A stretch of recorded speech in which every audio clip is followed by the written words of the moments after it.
നോക്കാൻ വേണ്ടി നമ്മുടെ കൂടെ നിൽക്കുന്ന ആളുകളെ നമ്മൾ ഒരിക്കലും മടുപ്പിക്കരുത്.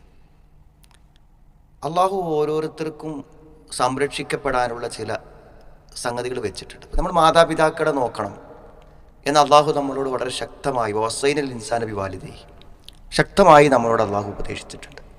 അതിന് ചില അവശരാകുന്ന ഒരു കാലഘട്ടങ്ങളിൽ അവരൊറ്റപ്പെട്ടു പോവാതെ സംരക്ഷിക്കപ്പെടേണ്ടതുണ്ട് എന്നതിനൊക്കെ ഒരു കടമയായി നമ്മൾ ഏൽപ്പിച്ചിരിക്കുകയാണ്. സാധാരണഗതിയിൽ സ്നേഹമുള്ള ആളുകൾ നോക്കുമല്ലോ, സംരക്ഷിക്കും. പക്ഷെ അതിലുപരി അവിടെ നോക്കാൻ എന്ത് ബുദ്ധിമുട്ടുണ്ടെങ്കിലും നമ്മൾ എന്ത് ചെയ്യണം, അതെന്തൊരു ബാധ്യതയാണ്. എൻ്റെ ജീവിതത്തിൻ്റെ അനുഗ്രഹത്തിന് ഇതൊരു കാരണമാകും, എൻ്റെ പരലോകം രക്ഷപ്പെടും, എനിക്ക് സ്വർഗം കിട്ടും എന്ന് വിചാരിച്ച ആ പ്രതികൂലതകളെ അതിജീവിച്ചുകൊണ്ട് നമ്മളത് ചെയ്യണം എന്ന് നമ്മളോട് കൽപ്പിക്കപ്പെട്ടിട്ടുണ്ട്. അതേമാതിരി തന്നെ കുട്ടികളെ നമ്മൾ നോക്കണം. കുട്ടികളെ കൊണ്ട് പല ബുദ്ധിമുട്ടുകളുണ്ടാകും നമുക്ക്, എന്നാലും നമ്മൾ എന്ത് ചെയ്യണം, അവർക്ക് വേണ്ട സംരക്ഷണങ്ങൾ നമ്മൾ കൊടുക്കണം എന്ന് നിർദ്ദേശിക്കുന്നുണ്ട്.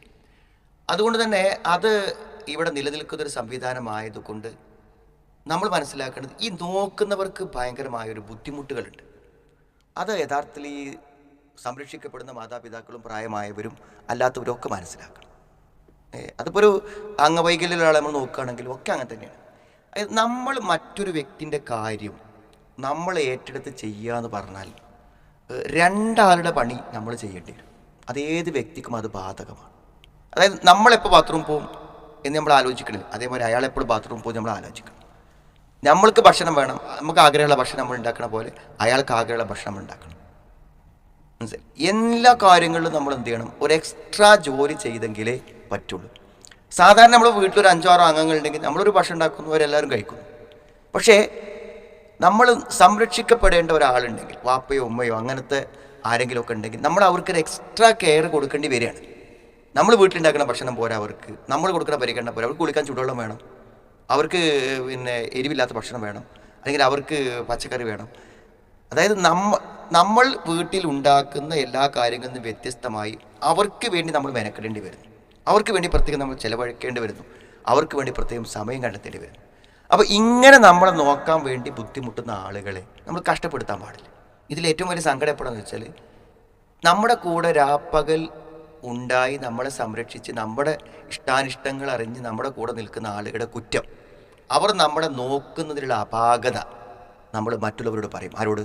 ഒരാൾക്ക് കുറേ മക്കളുണ്ട്, അപ്പോൾ ആ മക്കളിൽ ഒരു മകനും ഭാര്യയാണ് ഇവരെ നോക്കുന്നത്. അപ്പോൾ മറ്റു മക്കളോട്, മറ്റ് പെൺമക്കളോട്, ആൺമക്കളോടൊക്കെ പോയിട്ട് എന്ത് ചെയ്യുക, ഇവരങ്ങനെയാണ് ഇങ്ങനെയാണെന്നൊക്കെ പറയും. അപ്പോൾ അവർ മനസ്സിലാക്കേണ്ടത്, അവർ പറഞ്ഞു കൊടുക്കേണ്ടത് എന്താണ്, നിങ്ങളെത്ര ബുദ്ധിമുട്ട് നോക്കണില്ലേ, എല്ലാവർക്കും ചില താറാറുകളൊക്കെ ഉണ്ടാവില്ല, അത് ഇന്നതുകൊണ്ടാണ് എന്ന് പറഞ്ഞു കൊടുക്കുന്നതിന് പകരം, ഓ ഇങ്ങനെ ഇപ്പോൾ ഉപ്പാനും ഉമ്മാനും നോക്കണത് എന്ന ഒരു നോക്കാത്ത ആളുകൾക്ക് അതിലൊരു ആത്മസംതൃപ്തി, അവരും ശരിക്കും നോക്കണില്ലല്ലോ എന്ന് അറിയുമ്പോൾ നോക്കാത്തവർക്കുണ്ടാകുന്ന ഒരു കുറ്റബോധത്തിൽ ചെറിയൊരു സമാധാനം, സമാശ്വാസം അവർ കണ്ടെത്തുകയാണ് ചെയ്യേണ്ടത്. സത്യത്തിൽ നമ്മളെ കൂടെ നിൽക്കുന്ന, നമ്മളെക്ക് വേണ്ടി മെനക്കെടുന്ന ആളുകളെ നമ്മൾ നിരാശപ്പെടുത്താൻ പറ്റില്ല. പിന്നെ നമ്മൾ മനസ്സിലാക്കേണ്ട ഒരു കാര്യം, എല്ലാവർക്കും പരിമിതികളുണ്ട്. എല്ലാ ദിവസവും നമ്മളെ കാര്യങ്ങൾ ഇങ്ങനെ നിർവഹിച്ച് പോകാൻ പരിമിതികൾ. കുറച്ചൊക്കെ നമ്മളെന്താ അറിയും, കുറച്ചൊക്കെ നമ്മൾ മറ്റുള്ളവൻ്റെ ബുദ്ധിമുട്ടാൻ ആലോചിച്ചിട്ട് നമ്മൾ വിട്ടുവീഴ്ച ചെയ്യണം. നമുക്ക് പറ്റാത്ത ഭക്ഷണം ചിലപ്പോൾ നമ്മൾ കഴിക്കേണ്ടി വരും. നമുക്ക് ചില സന്ദർഭത്തിൽ നമ്മൾ എന്ത് ചെയ്യേണ്ടി വരും, ചില അഡ്ജസ്റ്റ്മെൻറ്റുകൾക്ക് തയ്യാറാവേണ്ടി വരും. ഇങ്ങനെ നമ്മൾ ചെയ്യുന്നില്ലെങ്കിൽ നമ്മുടെ കൂടെ നിന്ന് പോകാൻ അവർക്ക് പറ്റില്ല. സാഹചര്യത്തിനനുസരിച്ച് പെരുമാറാൻ നമുക്ക് പറ്റാതെ വരുമ്പോൾ നമ്മളെ കൂടെ നിർത്തി കൊണ്ടുപോകാൻ അവർ വല്ലാതെ പ്രയാസപ്പെടേണ്ടി വരും. അവരൊന്ന് പുറത്ത് പോകുമ്പോഴേക്കിന്, നിങ്ങളിപ്പോൾ എങ്ങടാ പോണത്, നമ്മളുണ്ട് ചേച്ചിക്ക് പുറത്ത് പോകാൻ പറ്റും. നമുക്ക് അവിടെ നിൽക്കാൻ പ്രശ്നങ്ങളില്ലെങ്കിൽ അവരെ നമ്മൾ പ്രോത്സാഹിപ്പിക്കുകയല്ലേ വേണ്ടത്. നമ്മളെ നോക്കാൻ വേണ്ടി മെനക്കെട്ട് നിൽക്കുന്ന ആളുകൾ അവരൊന്ന് പോയിക്കോട്ടെ, അവരൊന്ന് വിരുന്ന് പോയിക്കോട്ടെ, ഇന്നിവിടെ ഇന്ന ആളുണ്ടല്ലോ, നിങ്ങളൊന്ന് പോയിട്ട് വരും എന്ന് സഹകരിക്കുകയല്ലേ വേണ്ടത്. നമ്മളെ നോക്കാൻ വേണ്ടി അവരെപ്പോഴും ഇവിടെ വേണം, അവർ പുറത്ത് പോയിക്കൂടാ എന്നൊക്കെ വാശി പിടിക്കുമ്പോൾ നമ്മൾ അവരുടെ ജീവിതത്തെ തന്നെ പ്രയാസപ്പെടുത്തുക ചെയ്യുന്നത്. അപ്പോൾ നമ്മൾ അവർക്കൊരു ഭാരമാകും, അപ്പോൾ നമ്മൾ അവർക്കൊരു ഭാരമായി മാറും. നമുക്ക് കഴിയുന്ന നിസ്സാര കാര്യം, നമ്മുടെ മരുന്ന് കൊടുക്കാൻ നമുക്ക് പറ്റും. നമുക്കൊരു ഗ്ലാസ് വെള്ളം വേണമെങ്കിൽ നമുക്ക് എടുക്കാൻ പറ്റും.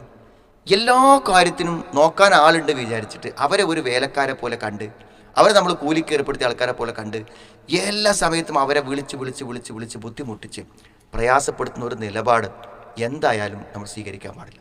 അതുകൊണ്ട് എനിക്ക് തോന്നുന്നത്, ഒരാളെ നമ്മൾ നോക്കുമ്പോൾ ആ നോക്കുന്ന വ്യക്തിയെക്കാളും വലിയ ബാധ്യത ആ നോക്കപ്പെടുന്നവർക്കാണുള്ളത്.